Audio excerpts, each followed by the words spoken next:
اسرائیل نے بیان کیا، ان سے ابو اسحاق نے اور ان سے برا رضی اللہ عنہ نے بیان کیا کہ نبی کریم صلی اللہ علیہ وسلم نے ذی قعدہ میں عمرے کا احرام باندھا۔ مکے والے آپ کے مکے میں داخل ہونے سے مانے آئے۔ آخر معاہدہ اس پر ہوا کہ آئندہ سال مکے میں 3 دن آپ قیام کر سکتے ہیں۔ معاہدہ یوں لکھا جانے لگا، یہ وہ معاہدہ ہے جو محمد رسول اللہ صلی اللہ علیہ وسلم نے کیا۔ کفار قریش کہنے لگے کہ ہم یہ تسلیم نہیں کرتے، اگر ہم آپ کو اللہ کا رسول مانتے تو روکتے ہی کیوں؟ آپ تو بس محمد بن عبداللہ ہیں۔ حضرت نے فرمایا کہ میں اللہ کا رسول بھی ہوں اور میں محمد بن عبداللہ بھی ہوں۔ پھر علی رضی اللہ عنہ سے فرمایا کہ رسول اللہ کا لفظ مٹا دو۔ انہوں نے کہا کہ ہرگز نہیں، خدا کی قسم میں یہ لفظ کبھی نہیں مٹا سکتا۔ حضرت صلی اللہ علیہ وسلم نے وہ تحریر اپنے ہاتھ میں لے لی۔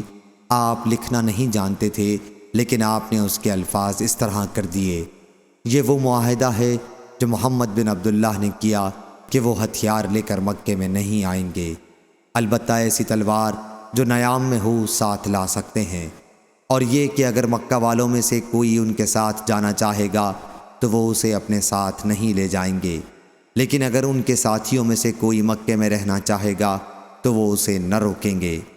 پھر جب آئندہ سال آپ اس معاہدے کے مطابق مکے میں داخل ہوئے اور 3 دن کی مدت پوری ہو گئی تو مکے والے علی رضی اللہ عنہ کے پاس آئے اور کہا کہ اپنے ساتھی سے کہو کہ اب یہاں سے چلے جائیں کیونکہ مدت پوری ہو گئی ہے۔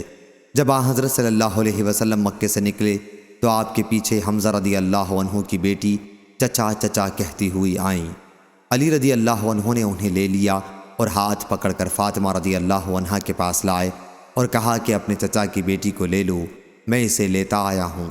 علی زید جعفر کا اختلاف ہوا۔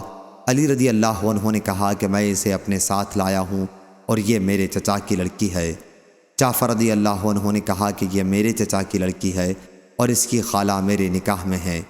زید رضی اللہ عنہ نے کہا یہ میرے بھائی کی لڑکی ہے، لیکن حضرت صلی اللہ علیہ وسلم نے ان کی خالہ کے حق میں فیصلہ فرمایا جو جعفر رضی اللہ عنہ کے نکاح میں تھیں، اور فرمایا خالہ ماں کے درجے میں ہوتی ہے، اور علی رضی اللہ عنہ سے فرمایا کہ تم مجھ سے ہو اور میں تم سے ہوں۔